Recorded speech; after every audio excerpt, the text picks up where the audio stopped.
Hello, everyone. If everyone could just let me know if you can hear and see me in the chat before we get started. Otherwise, I might just be talking to myself. Looks like we've got quite a few people attending tonight, so thank you, everyone, for coming. Hi, Claire. Hello, Colin. Hello, Trevor. Hello, Graham. Hello, Roy. Hello, Alan. Yeah, if you just let me know in the chat if you can hear and see me, and then we'll get started. Evening, Thomas. Hello, Richard. Thanks, Claire. Yep, thank you, Dave, and hello. Hello, Peter. Hello, Stuart. Hello, Arta. Hello, Ramesh. Okay, then let me get my presentation up and we will launch in. Right. Welcome to the Data-Driven Betting Live Workshop and Q&A. My name's Duncan Morland. I'm your host for this evening, and I've been a little bit under the weather, so that's why I'm a bit croaky, but we'll just power through anyway. And I've got something very important to tell you all. We are in the midst of a big data betting revolution. And you, yes, you right there in the audience need to decide which side of the fence do you want to stand on. Those aren't my words, they're the words of, and I'm very sure, unbiased Italian sports betting data analytics company. But they're right.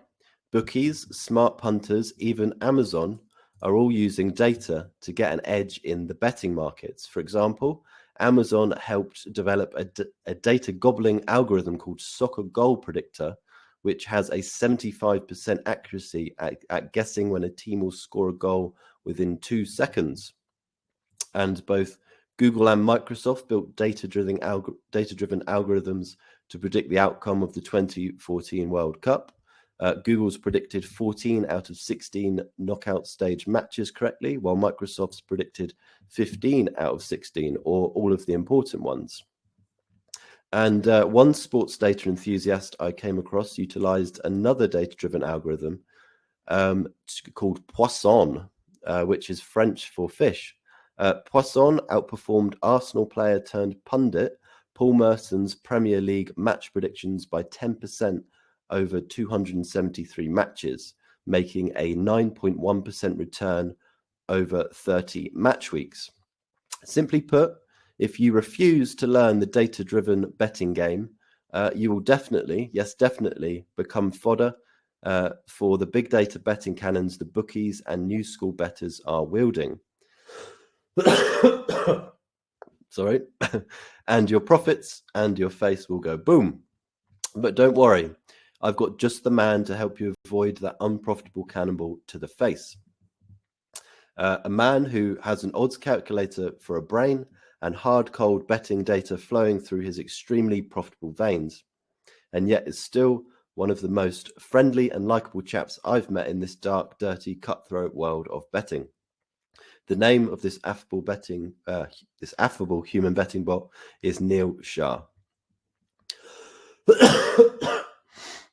Sorry. Since May, Neil has been building a small private community of data-driven betting enthusiasts. Sorry, guys, I'm just going to take a sip of water.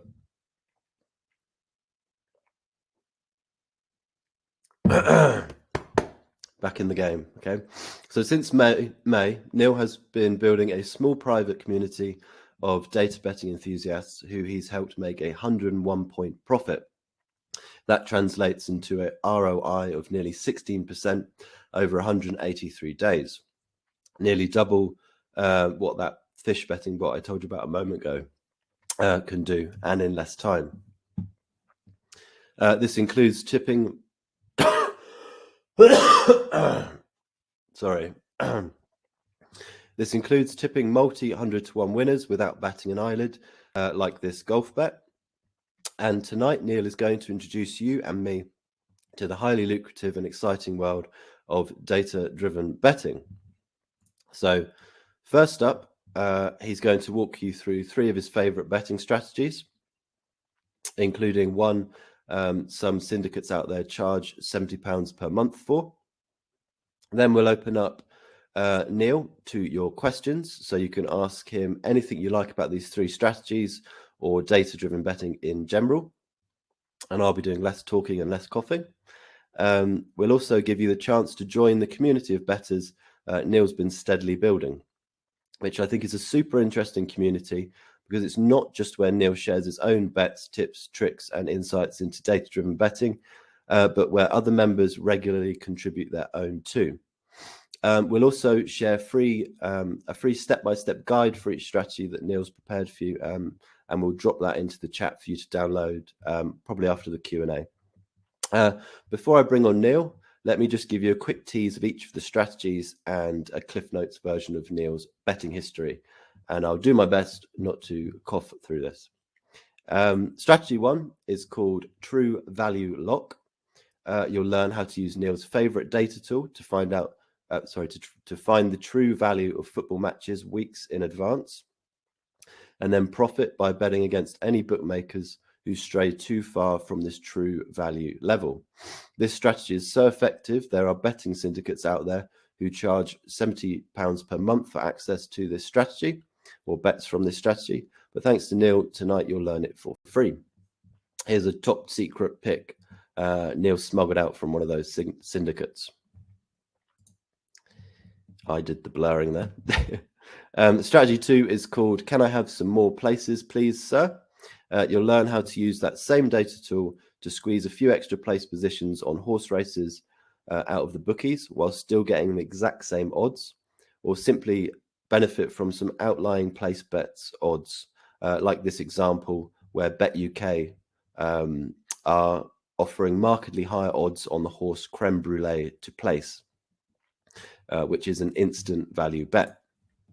And strategy 3 is called Social Edge. Here you'll learn how to take advantage of odds shifting early news on social media that bookmakers just can't keep on top of.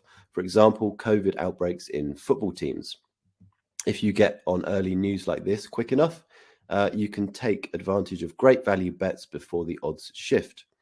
Now, a little about Neil himself before we bring him on.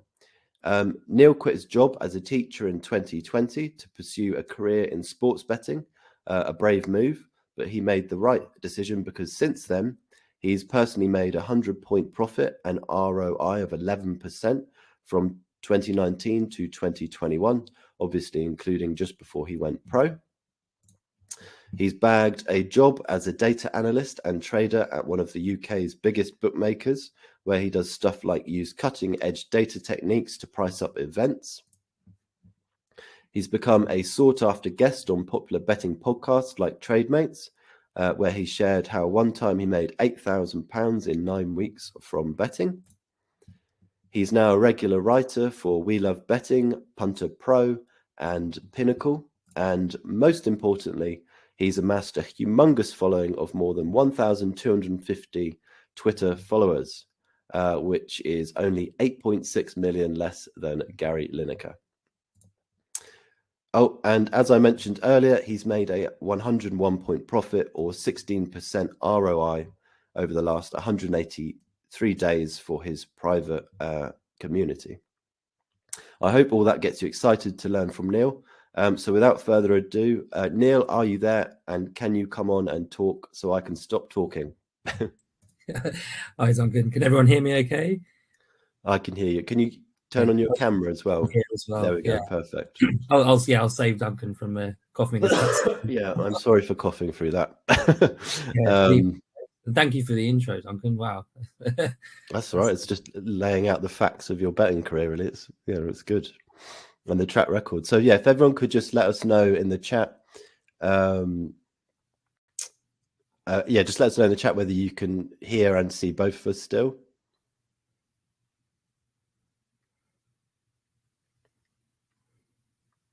There's a slight delay on the chat, so we're just waiting for some responses and then we'll get stuck in. And what Neil's going to do is he's going to basically walk me through each of the strategies as if, like you were a member of his community. And I literally don't know how to do this at all. So I'll be asking all the stupid questions on your behalf, if that's okay, Neil. There's no Okay, stupid yeah, it betting. looks like everyone can see and hear us. So, do you want to share your screen, Neil, and then? Yeah, sure. So should I go through the Yeah. So, what's the first strategy? Okay. Yeah. So there is so the first strategy, which I think will be of interest. And again, I apologize if I'm sort of teaching anyone to suck eggs here. So I'm sure there's lots of people in the group who have different sort of experience with betting and on different things. But this is something definitely that's quite interesting. So yeah, we've named it kind of the true value lock. So basically, it's quite an effective way to find what you could call the true value on a football match, and it kind of uses a sneaky trick of benchmarking the true odds against Pinnacle. So if anyone doesn't know the bookmaker Pinnacle, it's considered one of the world's sharpest bookmakers. They don't ban winning players. They have again, sort of big syndicates, people kind of putting quite high stakes on matches, and generally quite smart punters. So it's a very good reflection of the where the price should be, especially on something like football. So for some sports, maybe not so much. Something like, for example, volleyball or something like that. But for a big football match, it's absolutely a very, very good guide, and it's been proven as a strategy. So you don't have to just take it from me, but for example, with my work with TradeMate, again, it's the algorithm is very much kind of a part of it is benchmarking against the Pinnacle price, and over millions and millions of trades, millions and millions of bets, it has made a consistent, steady profit. So it does work. It absolutely does work, and it's just a case of trying to find these opportunities. So I've got a few examples in the guide, but actually one live one, perhaps, because a few of these may have gone already. But one live one you could sort of consider. So basically, you could consider this my first free tip, I suppose. So one of them I was looking at earlier, just before the webinar, to see what's live at the moment. There's a game this Saturday. So obviously, there's this small thing called the World Cup that's coming up. But I haven't there's heard of also that one. Is that yeah. horse racing? Yeah, that's one. So there is still football being played. There is still League One and League Two football in England, which means again, bookies are busy. There will be people pricing this, but there may be good opportunities in the next few weeks just to keep an eye out on the markets. So I'll give you an example here. So hopefully if everyone can see the screen clearly, sorry if the numbers are quite small, but basically what I'm looking at here, if anyone can't see it, the price for the draw on Walsall against Crawley is 3.75 at Bet365, and at Pinnacle, sorry, the screen keeps moving, it's 3.39. So generally what you want to be looking for is opportunities like this, where the price at what we would call a soft bookie, one of the UK bookmakers, is significantly out of line with the price at Pinnacle. And often what happens is the price will open at Pinnacle, and then some of the UK bookies will follow suit several days afterwards, and you will often get changes on the Pinnacle website. Odds will move much faster, and the markets will react much faster, and soft bookmakers, as we call them, are slower to react. So but it isn't just a case of just taking anything that's higher than the Pinnacle price. You do have to kind of make a calculation in your head as well. So there's an example in the guide here as well. So Australia v Denmark, I'm not sure if this price is still live, but there was an example here. So over 2.5 goals. The price at Betfred, again, was sort of significantly higher than Pinnacle. But how you would work this out, it is a kind of rudimentary way. It's not 100% accurate, but it's accurate enough for you to get a guide. It's basically you'd need to figure out the true price. So with any bookmaker, they essentially put a margin, they put a tax on the bet, and so what the true price actually is, the odds should generally be a little bit higher than they are. So you have to kind of consider that and factor that in. So this example, in the Denmark game, Pinnacle are offering odds of 2.01. Betfred are offering odds of 2.25, and if you work out the payout, and there's a calculation in the guide. I won't go through all of this, but this will be sent to everyone, I believe, after the webinar, Duncan. Yeah, and I'll drop it in the webinar chat after we've done the Q&A as well. Yeah, so then sort of working out that calculation, you get a rough figure of about 2.11, which should be the true odds on the match. And so then you can find bookmakers who are above that, and this also can affect, how much you might want to stake on that game, on that event. How much of an edge you could say you have. And again, just don't take it just from me. This is quite an effective strategy. And as I mentioned, there are groups who basically are doing this when lines open. And it is quite time intensive to do this manually. So that is why, you can use software for this. But obviously, if you don't have the bankroll there to fork out for that software, or you just want to do this occasionally, and then there's plenty of opportunities to do that. So it's always kind of worth looking, scanning around the market, seeing what's out there. But yeah, it's a very effective tool. There are obviously things to consider when doing this as well. It's great, if you have an opinion on the game, knowledge of the teams. If you feel that price is out, that's a bonus as well.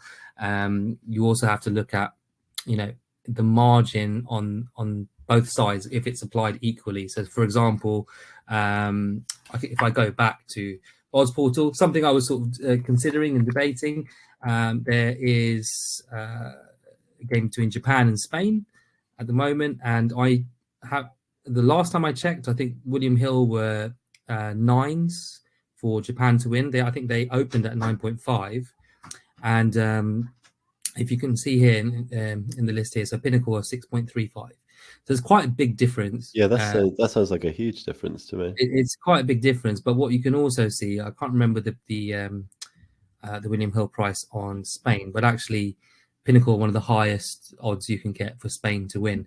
That to me might suggest again, that there's the margin isn't being applied equally. But again, if you were to kind of blind back these opportunities, you could stand to make a heavy profit. I'm sure, I'm not reading the chat, but I'm sure some people are thinking, well, that's going to just get you restricted quickly. It might, to be honest, a lot of things can, but there are smart ways to do this. So, for example, you could add this selection to a bet builder, maybe put in over 0.5 goals or over 3 corners, something like that. It gives a little bit of margin back to the bookmaker.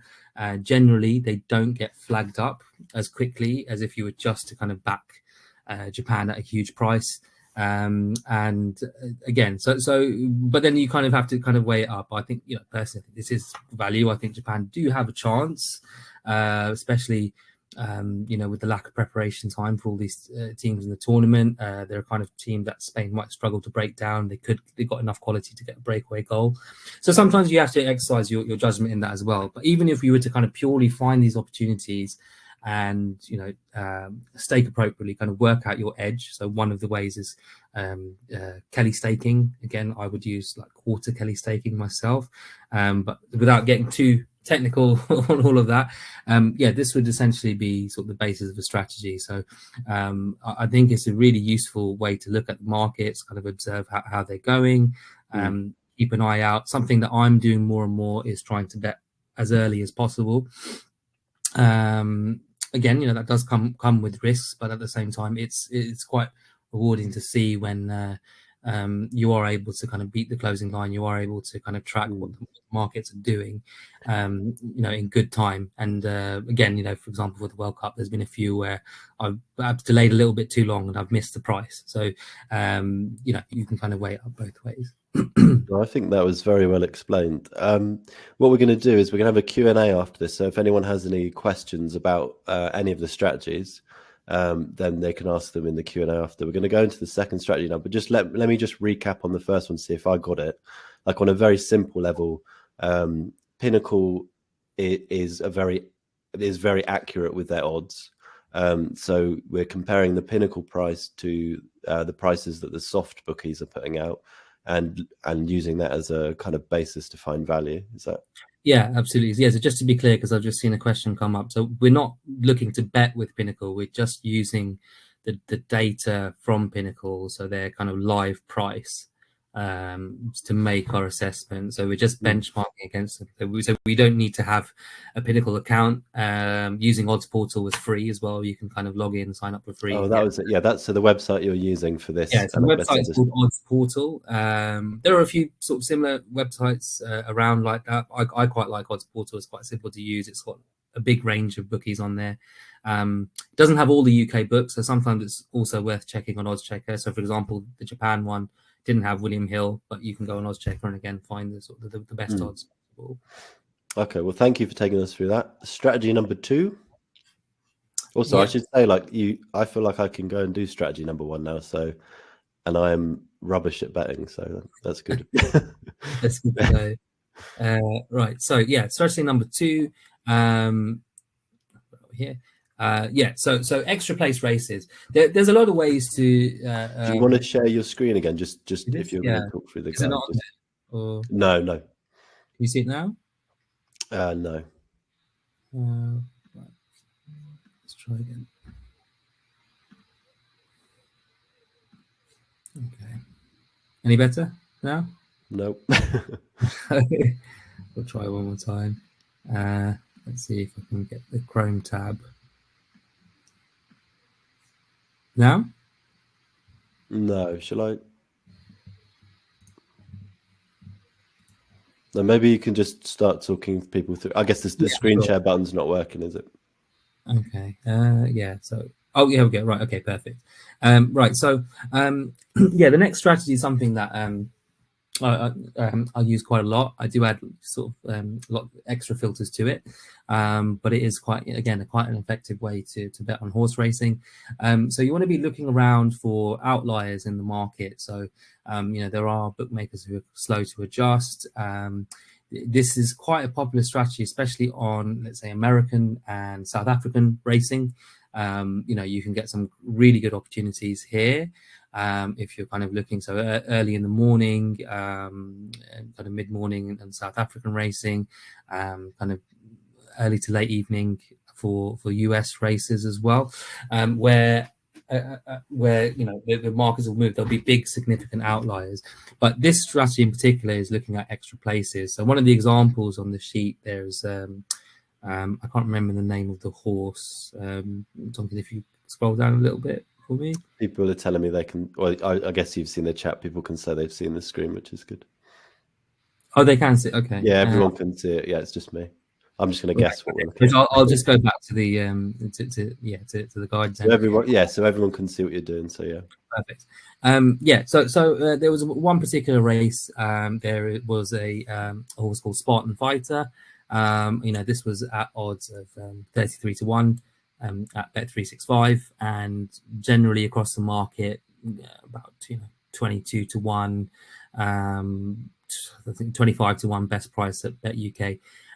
So most of the bookies firms were offering either 3 or 4 places. I think Sky were offering 5 on that race, and Bet365 were also offering 4 places. So the price itself was bigger, but a kind of a feature that maybe some people might not be as familiar with on Bet365 is when you click on the places button, it will give you a list of places. So actually you could add an extra place for yourself on this market and get odds of 25 to 1, which would still be superior to most of the rest of the market here. And again, if you're finding opportunities like this quite often,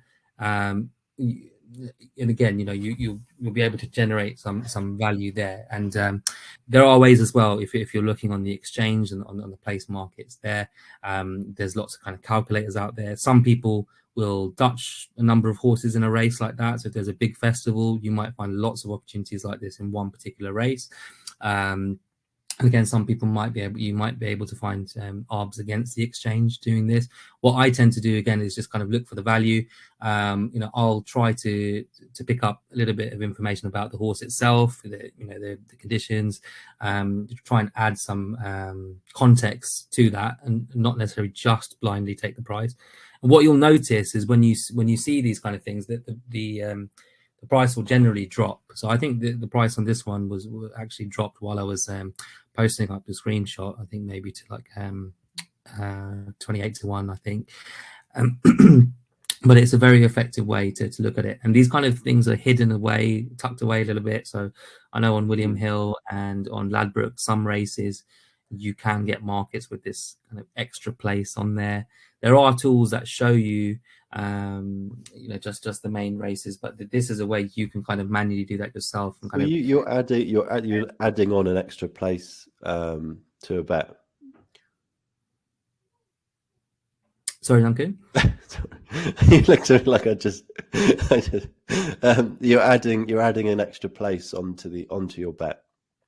Yeah, exactly. So you're giving yourself an extra opportunity for that horse. And the odds aren't moving out of your favour too much. Yeah, absolutely. So you're basically giving yourself sort of more of a probability for that horse to place. Again, for similar odds or slightly better odds than, let's say, another a bookie that's only offering 3 places at the same odds. So, it's quite significant. So, again, festivals are a great way to play these, but there's so much racing on all the time. There's opportunities almost every day, to do this kind of thing. There is, and I may as well plug it now. So in my group, there will be a bot which kind of scans markets for outliers like this. So it will look for horses that are out of sync on one particular bookmaker. So if the odds are 25% or more, more generous at one bookmaker, it will alert you to that. So that's something you can kind of use. So for horses and for greyhounds as well. So again, that's something you can kind of use. You can filter to yeah, that's really handy. If someone is doing it manually, is it the same odds portal website you would start with to kind of compare place odds?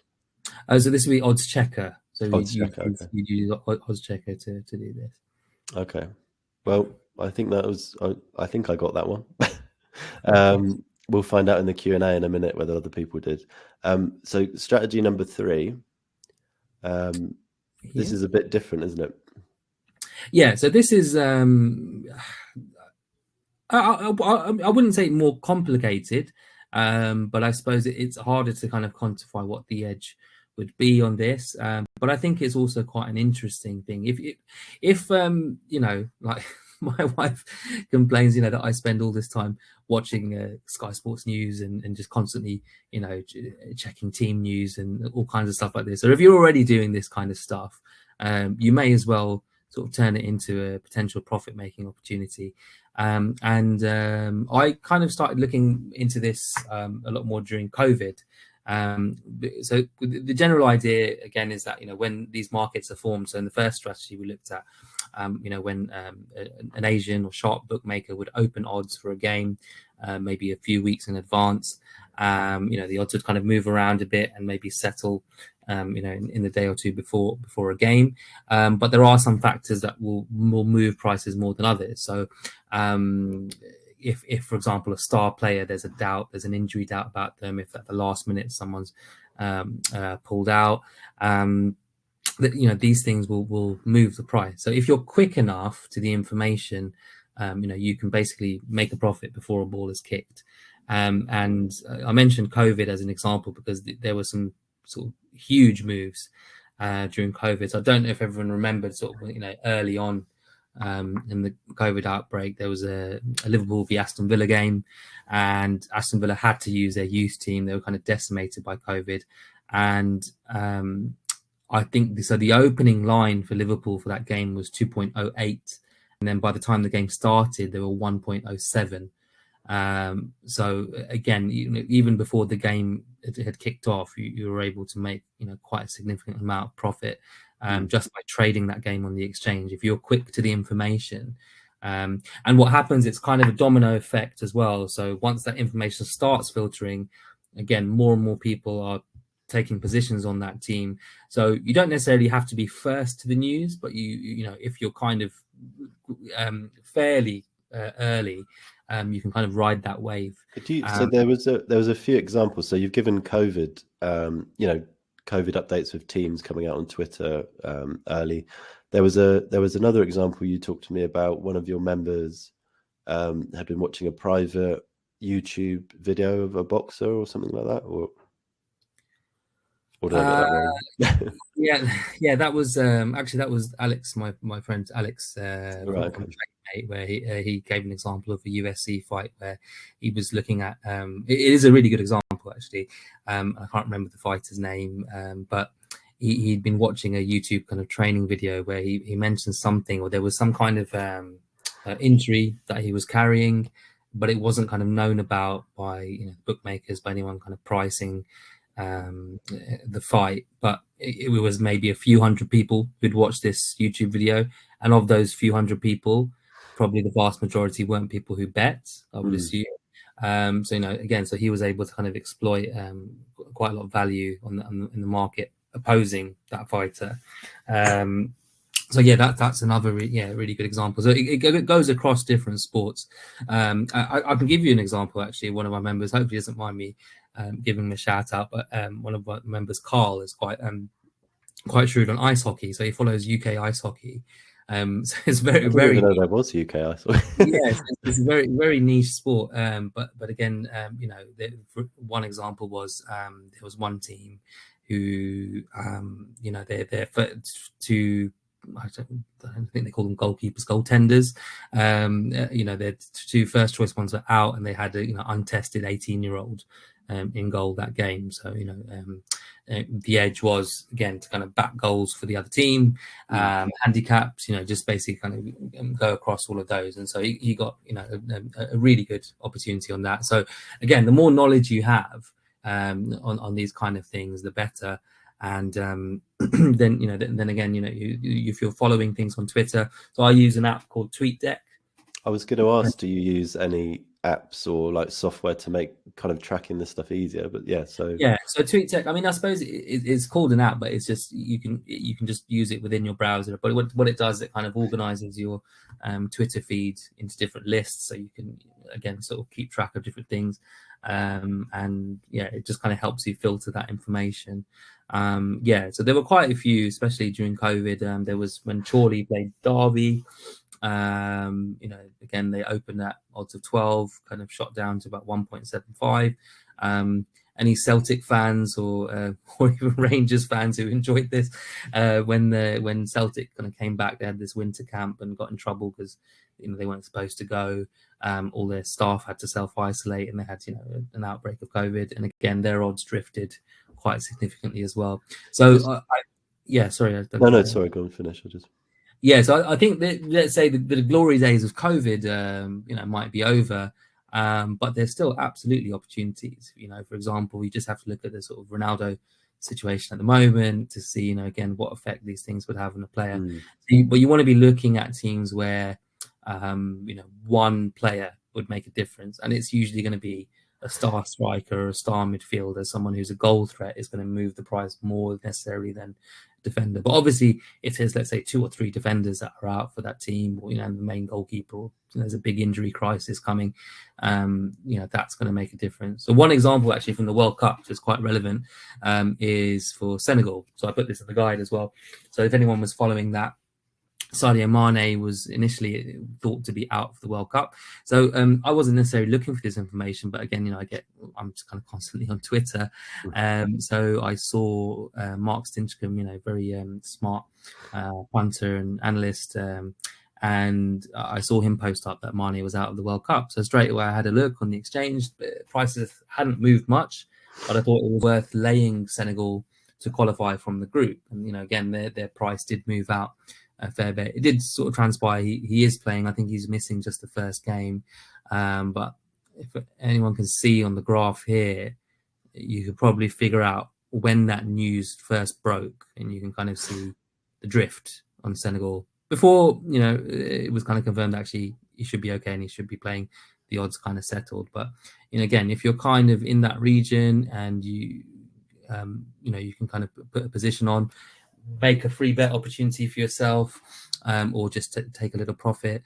There's constantly opportunities like that, and especially this season is a brilliant time to do it because the schedule has been absolutely relentless. I've been on the lookout for injuries. This weekend just gone, just before the World Cup, there's a few friendlies left as well. Again, worth keeping an eye on. And when all the players come back as well, some of them will be pretty tired. I expect there to be a lot of injuries this season. So if you're quick on this kind of thing, there's absolutely money to be made. Sometimes it doesn't quite work the way you think. You think a player might move a price more than others, but again, it's a little bit of trial and error. And the main thing is, you're not necessarily going to be losing or risking that much. So you do have to stake quite a lot to make it worthwhile, but you're not risking that whole position. You're essentially trying to trade that. You can even try and basically back that value at bookmakers. But personally, I quite enjoy just doing that on the exchange and just creating those kind of opportunities. Okay, well, thank you for walking us through those 3 strategies. We're going to open it up to your questions in the audience. So if you have a question for Neil, just pop it in the chat. There is a slight delay, like I said earlier. I've got a question for you, but we've also got one from Anthony. Well, it's not really a question, it's more of a statement, but I thought it'd be good to talk about. He says, you keep placing bets when the bookies stand out with price, you will get closed down pretty quickly. So how do you manage? I guess this is a question for every professional bettor, isn't it? How do you manage being gubbed? Yeah, it's a good question. It's kind of perennial problem. There's different ways around it. Obviously, the one way is, again, to just take all the bets you can, not think too much about it, and then just keep sourcing accounts from friends and families. The other thing is trying to disguise your bets, trying to prime your accounts. So spending a little bit of time. This is something I've talked about in a few articles and on TradeMate as well. Just trying to put volume through your accounts that looks what I call muggy. So you look like a casual bettor. Just get me to bet for you for a month and then hand over the account. I'll make my own service. Yeah, I'm going to make you look like a mug punter quite easily. I mean, to be honest, no. To be fair, we laugh, but actually, sort of, when I've asked friends to open accounts for me, I have just said, look, if you can sort of put this cash in for me, and you know what, just bet on some things, just put a tenner on like whatever you fancy, because they don't bet, they don't look at prices, they don't look at value, so their behavior is sort of typical of the kind of customer that the bookie wants. So actually, I kind of let them loose on the account for a week, and generally, it's in good health by that point. So there's different ways around it. Again, you can make use of bookie shops until you might get banned there too, and find opportunities, for example, on the exchanges for different things. So Matchbook often sort of trail some of the specials from some bookmakers, which can be value, S markets as well, and again, trying to sharpen your edge on the exchanges. But there is no easy solution to that. I think the problem is getting worse with bookmakers in the UK. So again, it's how much you value that account, how easy is it for you to get other accounts, and again, how much effort do you want to put into disguising the bets you have, and whether that's kind of worth the effort. But I agree with Anthony. It's it's absolutely not. It's a frustrating thing you have to deal with, but they are businesses at the end of the day. Somebody who can solve it is going to be very rich, I think. Absolutely. But, so Andrew's asked, strategy 1, any success likely with the exchanges? I tried this before with tennis, but the exchange odds were generally identical to Pinnacle odds.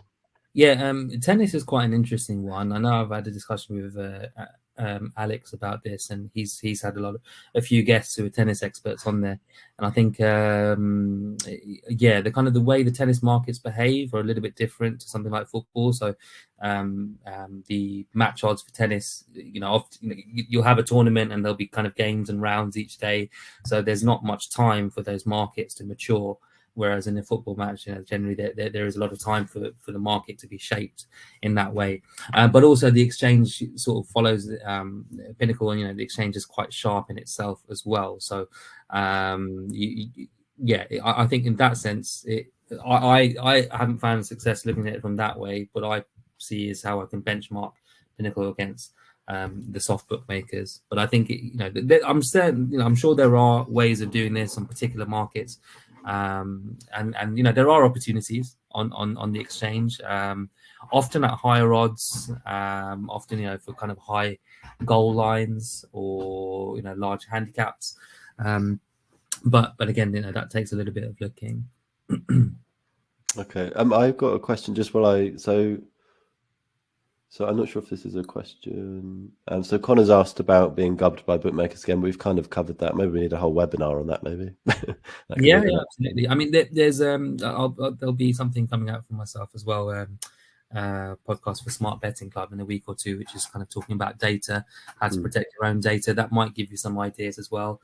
And again, there's kind of information out there on basically how to again, sort of disguise your bets and how to, again, let your accounts mature. But ultimately, if you start winning, you're going to face that problem eventually, sadly. Paul's, I'm not sure if there's a statement or a question, so I'm just going to read it out. Paul says, team news on soccer bets works to beat Pinnacle. Just need to issue a price for each lineup possibility and place the team. Paul, if you could just reframe that, because I'm not following it. If it is a question, price, yeah. So Duncan, I think what Paul means there. So a tissue price is kind of if you've kind of created the what you think are the fair odds for that for that event. So yeah, so basically, if you take that tissue price and let's say I don't know, Leicester with Jamie Vardy in the team, what price you think they are to win? Without Jamie Vardy in the team, what price they are then? Or there's a few different combinations of players. If you have a general idea of what you think the price should be for each outcome, and that's that's one way to do it. Which it takes a lot of skills. I work a lot with Paul actually. He's kind of got the exceptional kind of brain for this kind of thing, and he prices things very well. So yeah, it does sort of take time and practice to get that, but it's absolutely possible if you put the time in.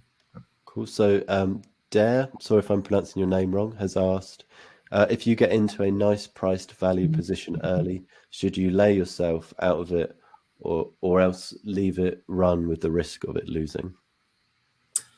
Yeah, it's a good question. It depends on your risk tolerance.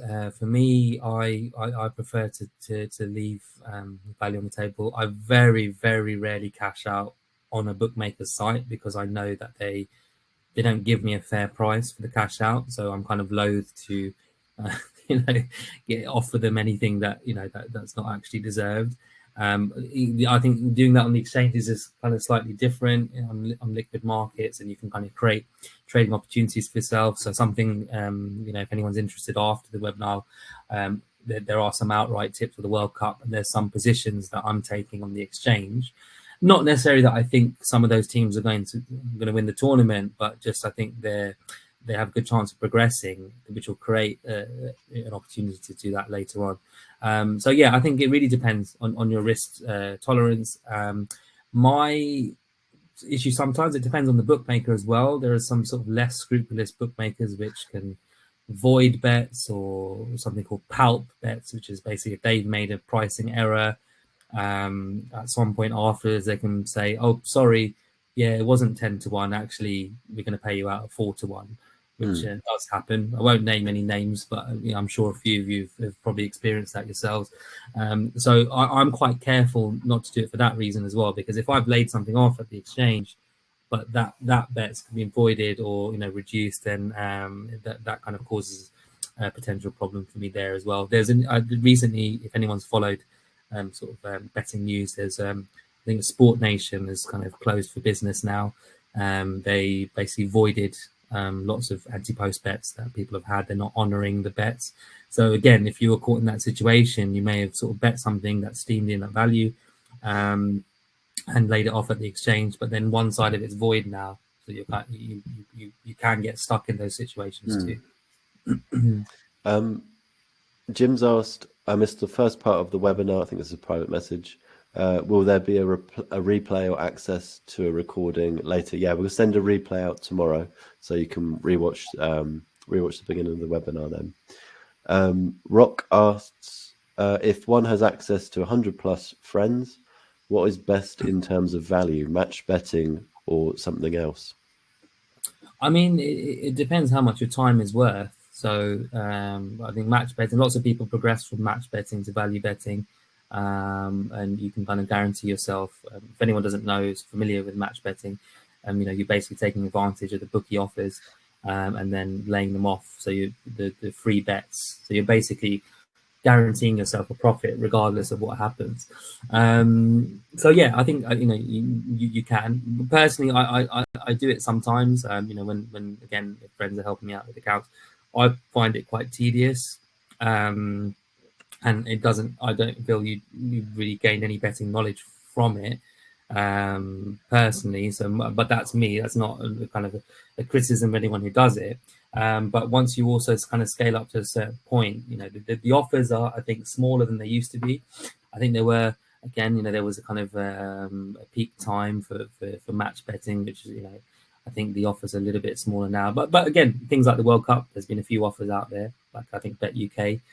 It's like bet £19, get £66 free bet, which is a pretty good one. So yeah, it really depends. I think a combination of both is useful. You at some point you probably would want to sort of start, again, raising your stakes and turning over more volume and placing value. But again, it depends on your risk tolerance. Some people don't like the variance of losing bets. They don't like losing bets. They don't like losing runs and find that difficult to handle. So if we've just got a question about that. So yeah, Andrew, I'll ask Neil your question after this. But so Dare said, thanks for answering. Could you talk about managing variance and losing streaks with bankroll management? Yeah, so I suppose I'm quite conservative with my staking. Again, to try and kind of manage it. I think I could have been perhaps more aggressive in the last few months in the group, but at the same time, if it went horribly wrong, then that wouldn't have been great either. So I try to sort of stick within my means.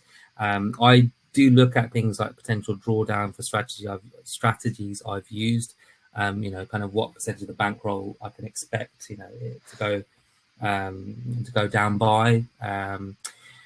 But it really depends what odds you're staking at, what kind of things you're doing. And obviously, if you're kind of going for big odds horses or golfers, you could go months and months and months, without any profit, and that could turn around in a week. It's a huge thing, isn't it? Like emotionally, I mean, yeah, to sort of manage, especially when you join a new service, like managing it emotionally, it's massive. Absolutely, yeah, and it's completely understandable because again, if you're paying for that service, you kind of hoping for results to go your way, and sometimes it can, you can have difficult months. You can go through these kind of downturns depending on what kind of things you're betting on, and you do have to be kind of prepared for that. And it is difficult to hear that as well sometimes if you're kind of frustrated and things haven't gone your way. But I think that's what kind of marks out. I'm not saying I'm on this category, but the sort of some of the best bettors around, and the sharpest bettors, all have that characteristic of being able to have that mindset to be able to handle that variance. Go on kind of crazy losing runs. There was, if anyone's seen on the TradeMate channel, so Jonas, one of the co-founders of TradeMate, I think he said he lost, I don't know, almost like $250,000 in one day. Wow. But he kind of went back to it the next day, and that was recouped eventually. As long as you're following the right process, obviously if you're being completely careless with your staking and you're not disciplined, it's a recipe for the poorhouse. But if the fundamentals are in place, if they've kind of been proven and worked over a number of years, then there's no reason why, again, you have a bit of variance, a bit of bad luck. Something I wrote about for Pinnacle is I don't think people realize the true extent of variance, how long a losing run you could have at certain odds ranges. It is higher than you think. It was definitely higher than I thought. So even if you're betting on something that evens, the amount of losers you could have in a row is probably higher than you might think. And yeah, it's one of the kind of cool things about betting. Again, the numbers don't have emotions. They are just the numbers, and it's just up to us to control our mindset and how we handle it. Another question. We'll probably take questions for about 10 more minutes. Then we'll give people the free guide and give them a chance to learn, to join your new service, which I'll talk people through that. So if anyone has any sort of rapid fire last minute questions, for Neil, then fire them in the chat. Andrew's asked, actually, Connor said he's a former bookie or he used to work for the bookies, not anymore, thank God. And related to that, Andrew has said, did I read you work for a bookie now, Neil? Surely they won't be happy to see you taking value from them. Yeah, it's a good question. Yeah, and I don't take value from them. So one of the features of the service is there won't be bets featured from particular bookies, but that's a small section of the market. And there's nothing to stop anyone, again, sort of doing their own research or, again, looking at the bets I post up and making a comparison for themselves. There's nothing wrong with that or illegal with that. But obviously, you know, again, it'd be a conflict of interest for me to post up all of their odds, but that's not, you know, that's not, I don't think that's a significant handicap. That's been the case in my group for, you know, the last 4 months, and, you know, again, we've still been able to make you know, a fairly steady profit. Really good profit, I think. You're being too modest. Oh, it's fun. Well, we'll see. Yeah. So Gary's said, back to being gubbed, bookmakers are spying on you from your own computer with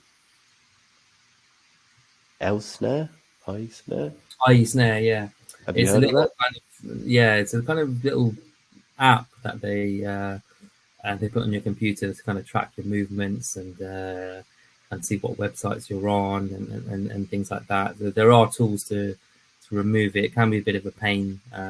Is this like sort of cookies? You know, when you go onto a website and then, you know, marketing companies will track. Yeah. Kind of analytics. It's the bookmakers doing a similar thing, I think. There's a lot of stuff, and that's something. So when I was talking to Pete SBC, we kind of talked about this. So there's a few apps where you can actually see. So one app that I've used is called Fiddler, and so when next time you could try this yourself, you can kind of download. It's a free app, and then you can go onto the bookmaker website and just see the requests that come through and what they want to know. They want to know if you're going on Twitter, on Facebook, on Snapchat. Have you got an Amazon account? Have you got a Netflix account?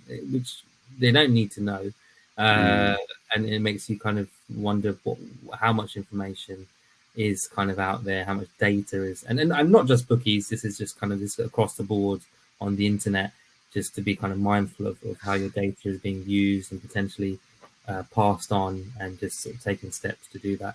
But I think something we mentioned in that podcast was the challenge of the more you try and hide what you're doing, the more it kind of does become difficult to actually get bets on, because they will be asking why you're trying to hide this information. So it is a balancing act as well. So you've got a podcast coming out in a few weeks that's talking about this kind of stuff. If you want. Yeah, so we're just kind of talking through about data protection, privacy, steps you can take as a punter to kind of protect your data or be kind of smarter about, should we say, going under the radar. And just a kind of general discussion about kind of, you know, the state of the industry as it is with this kind of thing. Okay, a couple more questions. Paul's responding to Rock about the unlimited accounts. Surely go for the ROI rather than muck around with pure profit strategies where the bank growth is likely slower. I think he's just talking about when we talked about match betting versus value bets earlier. Ramesh has asked, Betfair Exchange, Markets with a capital M, or BetDAQ, BetDAQ, which is best for the exchange bets, taking into consideration liquidity and commission? I don't tend to use BetDAQ very often. I have seen there are people out there who seem to do well on racing on BetDAQ themselves. But it's, again, not really one that I use that much. So I would use Betfair Exchange or S Markets. If you sign up through a few of the sort of match betting websites, then you can get sort of 0% commission as well, which is very handy. So I use a combination of those two. Okay, cool. And Rock asks, Neil, what do you think is the future for the next year or few in this industry? Gosh, that's so get your crystal ball. That's a nice, easy question, Roger. I'm quite. some days I feel quite concerned about how things are going. I think the safer gambling, I am going to call it an agenda. I think there's a lot of spurious information and very one-sided debates that are going on about it. I think there's a kind of fear and a stigma from the public. I've talked about this on podcasts as well, you know, that even my own family and friends, and I said, you know, I'm going to become a pro better. And anyone else in here, I'm sure you can relate, if you sort of betting on a serious level, people look at you like you're, you know, I could have told them that I sold weapons to children, and they probably would have had less of a reaction with me saying that I'm betting full time. They just don't understand it. They just don't understand why it can be treated as an investment. And I think this is the general narrative around things. Plus, you combine the cost of living crisis we have here, and sort of the bookmakers, which again, I am part of the industry, but I don't have to like everything the industry is doing as a whole. I think people are being restricted excessively. I think the move towards a lot of bookies now becoming, run for the benefit of shareholders means that a lot of the risk management is quite strict and excessive. It's not, and again, it's not necessarily the traders themselves who want this. It's just the part of the business model that they have to have. Again, people going into shops, there's lots of stories of, again, sort of excessive ID, bookmakers asking for notarized documents for, 15 different selfies. They want your firstborn child, they want your kidney, like before they sort of pay you out anything. And it becomes really frustrating. But it's quite a mess because they're trying to comply with certain regulations. You could argue maybe some bookmakers are taking advantage of the regulations to operate in their own favor. Why do they ask for all of this stuff after you put money into the account? Ask for it at the beginning. Yeah. So you can understand why the industry is getting a bad rep. But on the flip side, I think the industry is going to be struggling here. Maybe you won't see many shops in the next 5-10 years. I remember going into a Ladbrokes shop and the guy behind the counter had a chat with him, and he said, these are all going to close. They're not, you're not going to see them, in 5-10 years time. Even if you do go into bookie shops now, people are on the fruit machines and the slot machines. You don't see that many people actually putting bets on. But then America is absolutely exploding. The number of bookmakers over there, the growth of the markets, the interest in betting. It's a huge betting market. FanDuel is going to become, the biggest bookmaker in the world. They had a 365. And just in terms of sheer volume of numbers and the kind of stakes that American bettors are able to get on. That's because the laws are changing over there. Is that right? Yeah. So lots of states in America now legalize gambling. Lots are looking to legalize sports betting. So it's kind of exploding. So it's a kind of strange situation. I think it's almost we maybe reached the peak in the UK of a kind of gambling seen as an acceptable leisure pastime, and now it's being seen as one of the evils of society. But I think that narrative is what concerns me. So if anyone doesn't know, there's a white paper. There's again kind of policies that are going to be set out for betting companies. One of the big concerns there is something called a single customer view, where all bookmakers will be able to kind of access information on a customer. In theory, again, this has to be kind of finalized. I don't want to sort of quote anything inaccurate, but one theory is that they can basically see one customer's betting history or account notes from across different brands. At the moment, each kind of set of brands will have that information, but there might be a situation where all bookies can see it. So, even though it's hard enough now to not be restricted, if you even have sort of a reasonable amount of intelligence, it might become even more difficult. Yeah.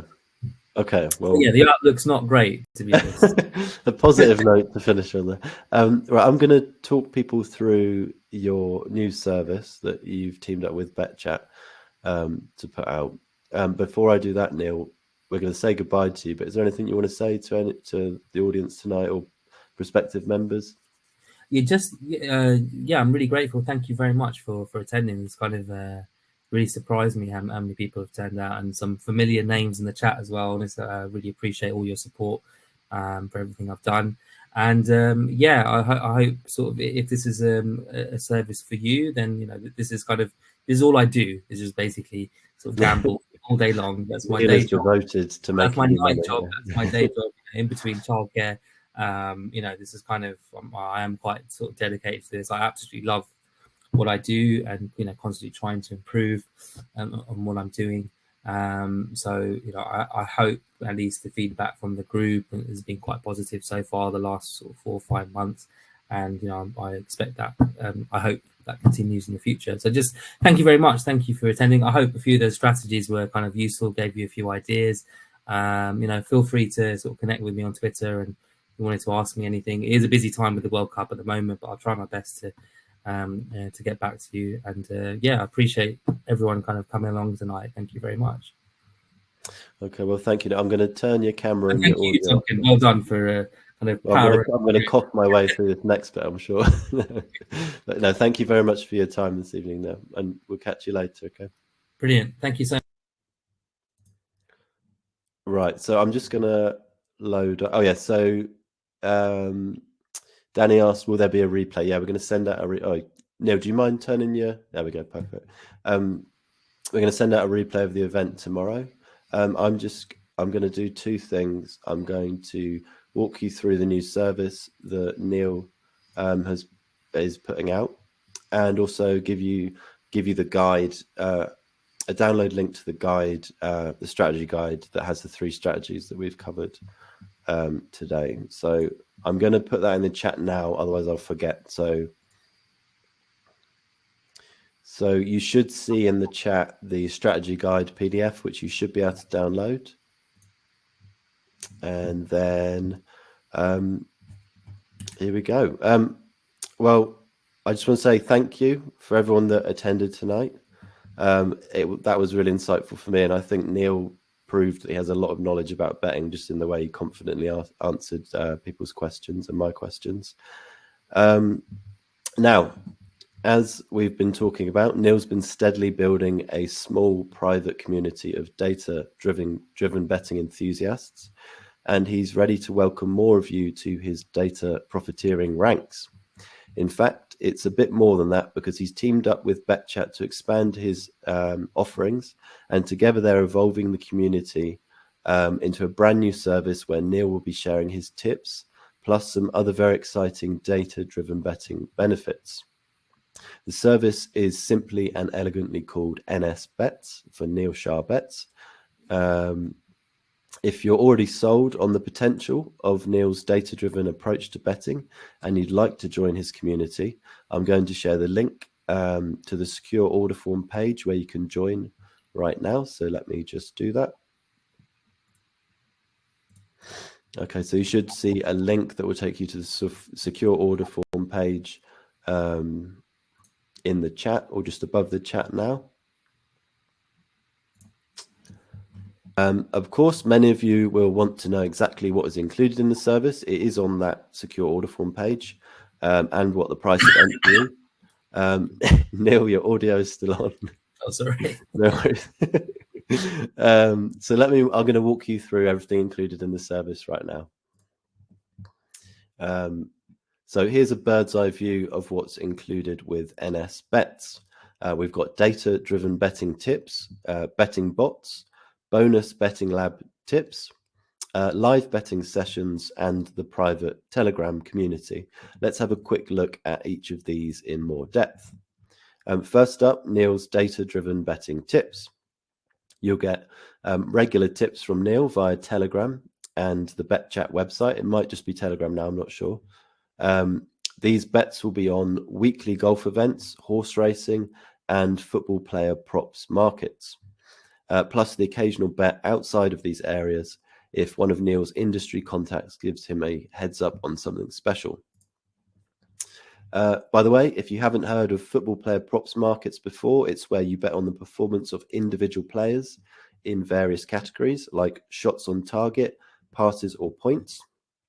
And because the bookies don't have the time or resources to dedicate to accurately pricing up all of these mini markets, you can see some great value bets here, as Neil has proven time and time again.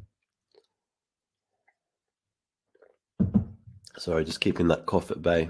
If you remember, since May, Neil has returned a profit of 101 points for his community members. That's an ROI of 16% over the last 183 days. That really does compete with and even beat some of the best tipsters in the industry. And if you're betting with Neil's recommended £2,000 starting bank, you should be making a very nice profit. A £1,000 starting bank could also do it too. Now, another benefit of Neil's betting style is the high volume of bets. Now, that might not usually be a benefit, but with Neil, I think it is, because he makes sure every single one of his bets is a value bet. That means you can dip in and out of his bets and still be confident that the bets you are getting on are value-packed bangers, a recipe for profits over the long term. So that's the main bets covered. Now let's have a look at the betting bots. You'll get immediate access to Neil's personal betting bot that scans horse and greyhound markets for value bets. That screenshot shows you what the bot outputs. It's automatic, well tested, and spits out value bets directly to Telegram. Of course, Neil doesn't always just blindly follow what the bot spits out. He also scrutinizes each bet to make sure it fits in with his overall strategy. But this gives you a good footing to start finding and focusing on data-driven value bets, just like Neil. And it's not the only bot you'll get access to going forward. Neil currently has a few more bots in development, each of which will bring to life a data-driven strategy that's passed through his betting lab with flying colors. There's no timeline when these bots will be released, but when they're ready, as a member of NS Bets, you'll get immediate access to them. So next up, we have the bonus betting lab tips. I'm just laughing at the image I've put on the slide there. These are from new data-driven strategies Neil's testing. As I said at the start of this workshop, Neil's a bit obsessed with betting data and betting in general. As he just said in the Q&A, it's all he does. So it should come as no surprise that even though he's already found many profitable betting edges over the bookies, he's not just sitting on his laurels. Instead, he's constantly tweaking and updating his current strategies to bump up their profit potential. And he's always testing brand new strategies too. I think of this as Neil's betting lab, where instead of toying with DNA or grafting robotic arms onto mice, like the biker mice from Mars there, he's deconstructing millions of data particles and rebuilding them into potentially profitable betting strategies. As a member of NS Bets, you'll have the opportunity to beta test these betting lab bets if you'd like to. Of course, you can just stick to his main tips, but if the idea of being the first to try out a novel and exciting new edge on the bookies sounds good to you, Neil's Betting Lab has you covered. Your NS Bets membership also includes live betting sessions with Neil.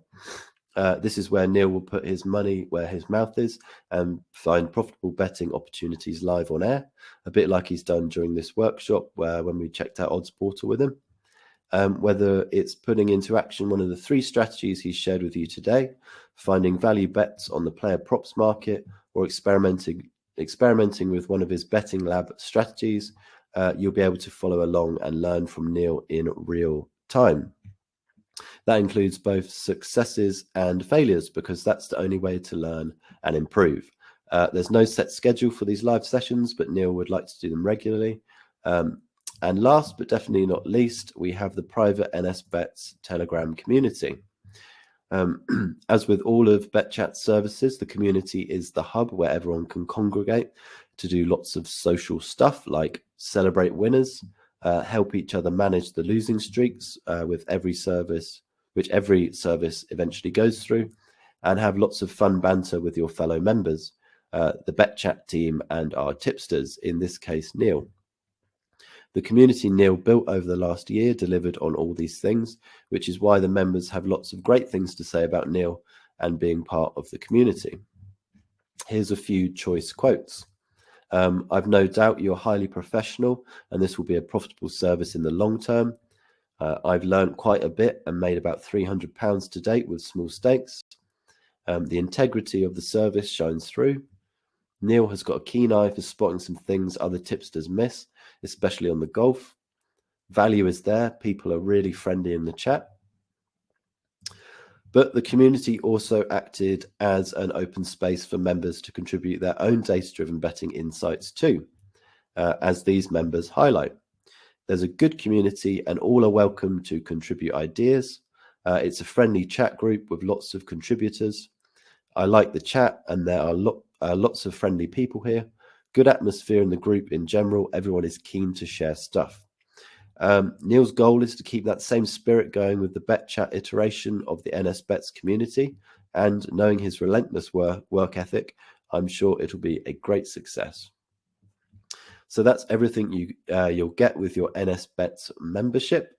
To recap, data-driven betting tips, betting bots, bonus betting lab tips, live betting sessions, and the private Telegram community. Now, I'm sure you'll be wanting to know what's the price of admission.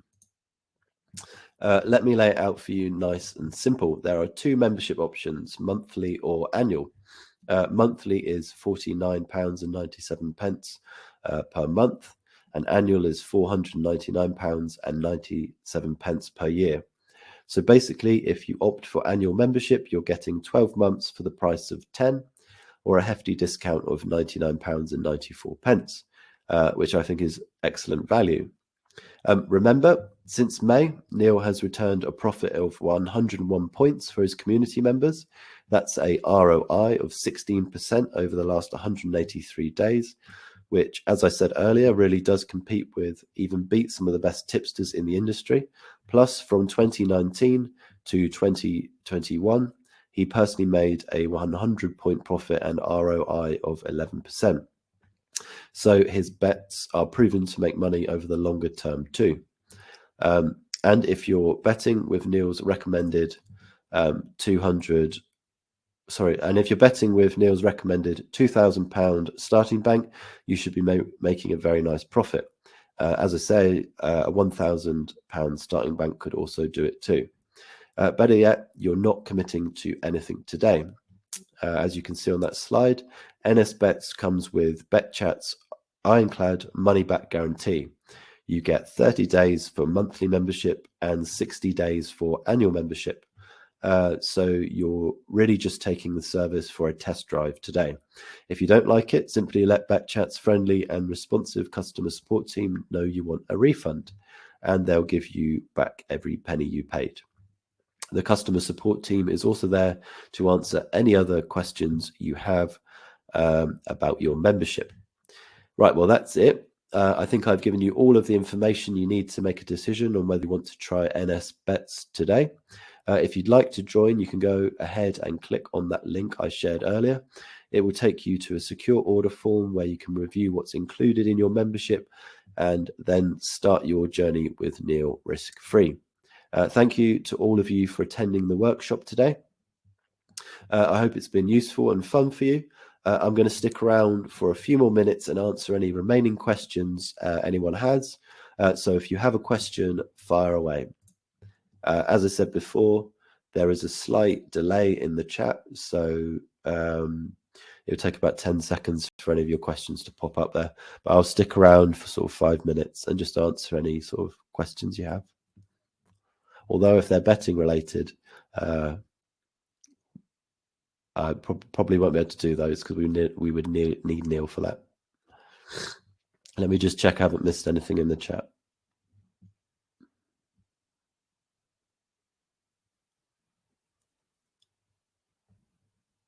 Okay, have I not shared the offer properly? Oh, it should be. So is the offer not working for people? So Josh from BetChat has posted the offer link in the chat. I'm going to unshare it and then reshare it just to make sure.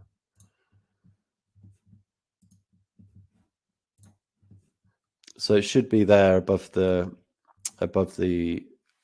chat. Let me know if it's not. And yeah, ask me any questions you like and I'll do my best to answer them. And if if I thought Neil was really great in that Q&A, so if anyone wants another Q&A with Neil in the future, maybe we could do a more specific topic with him or something. I know gubbing was a popular theme tonight. I'm not seeing any questions in the chat, so maybe that means we've answered everything already. I'll just hang around for a few more minutes.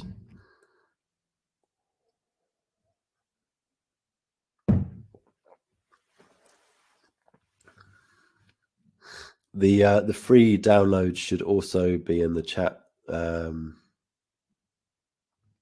Maybe that's what's...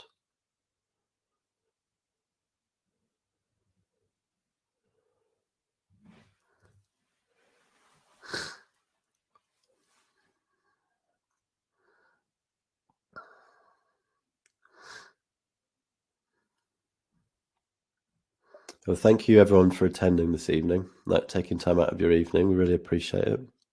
And hopefully it was useful to you.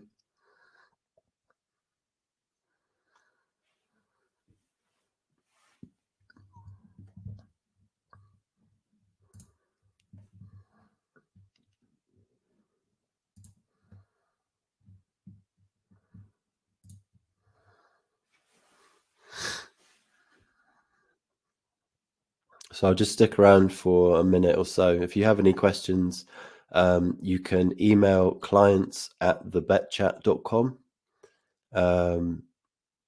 So that's an email, clients@thebetchat.com. If you have any questions about Neil's service, they can forward any questions specifically for Neil onto Neil as well. But yeah, it looks like there aren't any questions.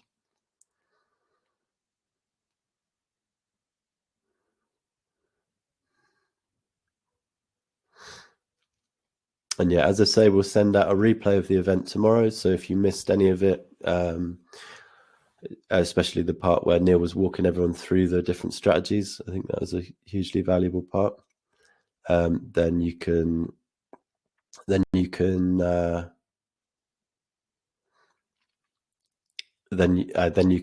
check out the replay tomorrow.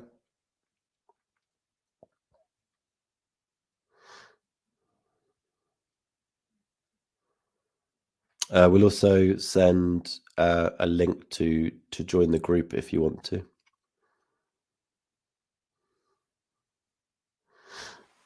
Okay, looks like there's no questions. So thank you again for everyone for coming along this evening. I've had fun, apart from coughing a lot. I hope it's been useful to you all, and probably see you again in the future. And thank you again to Neil, and we'll see you later.